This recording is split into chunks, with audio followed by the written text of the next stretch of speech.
안녕하세요, 제이제입니다.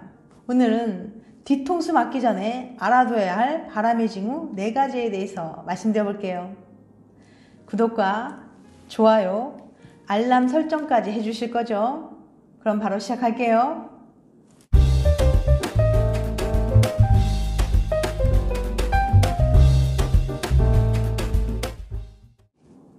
촉이 남다른 제이양. 평소보다 소홀한 남친의 모습에 바람을 확신합니다. 남친은 누구랑 바람이 난 걸까요? 유력한 용의자는 2명이에요. 첫 번째, 이한나 24살. 고등학교 동아리 후배. 과거 남친에게 고백했다가 남친이 거절한 적 있어요. 한 달에 한 번 단둘이 만나 식사를 합니다. 남친, 걔 나한테 이제 아무 감정 없어. 두 번째, 강지수 28살. 직장 같은 부서 동료예요. 서로 페이스북의 옛날 사진에 좋아요를 눌렀습니다. 남자친구의 폰에 남자 이름으로 저장돼 있어요. 남친이 우리 회사 어차피 사내 연애 안 돼 라고 말합니다. 두 사람의 프로필을 유심히 들여다본 제이양. 고개를 몇 번 끄덕이더니 이한나의 사진 위에 크게 X표를 찝니다. 예전에 남자친구에게 고백도 했고 아직도 가끔 만나긴 하지만 남친은 이한나에 대해 아무것도 숨기지 않았거든요. 가끔 카톡을 털거나 전화 내역을 뒤져도 떳떳했죠. 몰래 만나는 법도 없었고요. 반면 강지수와는 수상한 일이 많았습니다. 남친이 그녀를 안 지 얼마 안 됐고 사적으로 만난 적도 없었지만 제이양이 강지수를 바람녀로 확신한 이유는 충분해요. 어떤 이유로 그녀를 의심하고 있는지 단서를 살펴볼게요. 단서 1. SNS 관음증. 남친은 강지수의 SNS를 밤마다 샅샅이 털었습니다. 과거 포스팅도 뒤져봤는지 오래전 사진에 좋아요를 누르기도 했어요. 이를 알게 된 제이양이 버럭 화를 내자 이게 뭐라고 그래? 라면서 오히려 속 좁은 사람으로 몰았습니다. 단서 2. 김중배가 누구야? 남친은 폰에 강지수를 남자 이름으로 저장해놨습니다. 예전에도 한눈 판 적 있었는데 그땐 정 선배님이라고 공식적인 이름으로 저장해놨죠. 제이양이 따지자 괜히 네가 마음이 쓸까봐 따위 말로 쏙 빠져나갔고요. 단서 3. 틈만 나면 상담이야. 뭐가 그렇게 고민이 많은지. 유유 알죠? 유유거리면서 별 얘기 다 꺼내놓습니다. 문제는 힘든 양이 생기면 제이양보다 먼저 얘기한다는 거예요. 사적으로 만나는지는 중요하지 않아요. 요새는 카톡이나 페이스북으로 충분히 깊고 은밀한 얘기가 가능하니까요. 남친에게 이걸로 뭐라고 하니까 너무 힘들어서 그랬어 라면서 불쌍한 척 하길래 눈 감아줬어요. 단서 4. 했어. 연애하는 상상. 하루는 남친이 강지수에 대해 얘기하다가 어차피 우리 회사 사내 연애 안 돼 이러는 거예요. 이 말 좀 수상하죠?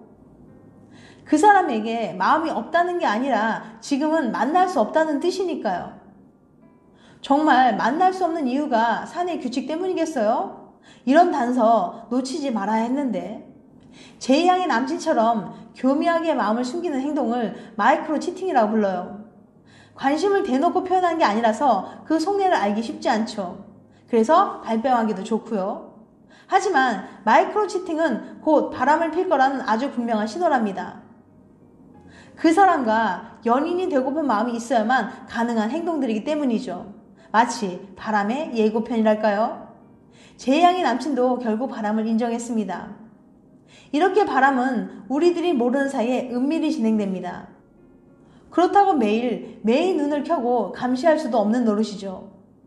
만약 당신의 연인이 바람을 피울지 안 피울지 미리 알 수 있는 방법이 있다면 안심이 되지 않을까요? 지난 영상 바람기 많은 사람들의 특징을 참고해보면 도움이 되실 것 같아요. 애인이 나오는 꿈은 현실을 반영한다? 연애할 때 종종 꿈에 애인이 등장하곤 합니다. 하지만 애인이 등장하는 꿈이 항상 좋은 것만은 아니에요. 현실에서는 다정하기만 한 애인이 꿈에서는 이유 없이 쌀쌀맞게 굴거나 심지어 차갑게 이별을 선언하기도 하니까요. 이런 꿈은 대체 왜 꾸는 걸까요? 혹시 현실과 어떤 관련이 있는 거 아닐까요? 불안한 꿈을 꾸는 이유. 2012년 미국 메릴랜드 대학 심리학과의 딜런 셀터만 박사는 애인이 등장하는 꿈에 관한 흥미로운 연구 결과를 발표했습니다. 애인이 등장하는 꿈의 내용은 그 사람이 관계에 대해 느끼는 불안과 깊은 연관이 있는 것으로 보입니다. 단 여기서 말하는 불안감이란 실제로 애인과 안 좋아서 정말 관계에 문제가 있어서가 아니라 단지 타고난 성격 때문에 느끼는 걸 말해요. 즉 평소 애인의 관심과 애정을 잃을까봐 불안해하는 경향이 있는 사람들이 실제로 그런 꿈을 더 자주 꾼다는 거죠. 이번엔 셀터만 박사의 연구를 통해서 연인들이 불안한 꿈을 꾸는 이유에 대해서 알아보도록 할게요. 평소 연인이 꿈에 자주 등장한다면 이 영상 잘 봐주세요. 꿈을 기록해주세요.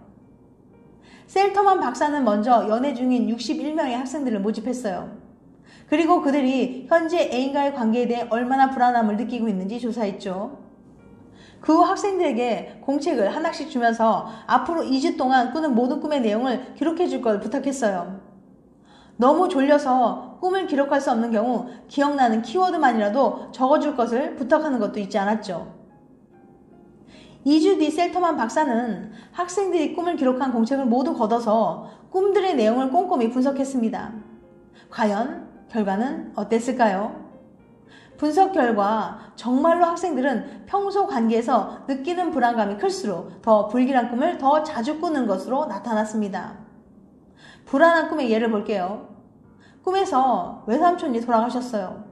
그래서 저는 여자친구에게 연락을 했는데 얘가 문자로 안 됐네 라고만 하고 아무 말 안 하는 거예요. 뭔가 엄청 섭섭하다고 느꼈는데 말도 못하고 끙끙대다가 깼어요.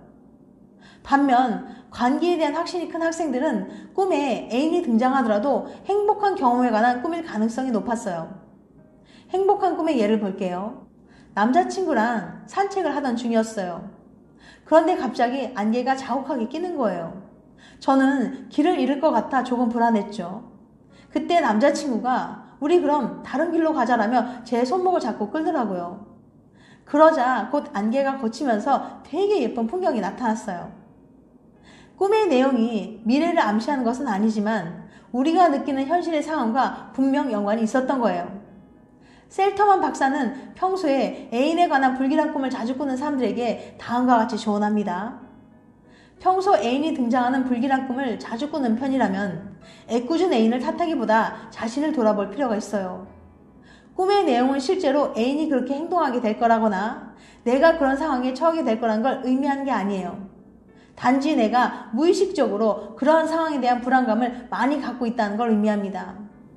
그러니 혹시 애인이 평소 불길한 꿈을 자주 꾸는 편이라면 에이 그냥 꿈이잖아 라며 쉽게 넘어가 버리기보다는 상대의 불안감을 잠재우기 위해서 함께 노력해보세요. 당신 덕분에 애인은 더 편안한 밤을 보낼 수 있을 테니까요. 지금까지 뒤통수 맞기 전에 알아둬야 할 바람의 징후 4가지에 대해서 말씀드렸어요. 다음엔 더 재밌고 유익한 영상을 찾아뵐게요. 끝까지 시청해주셔서 감사합니다. 다음에 또 봬요. 안녕.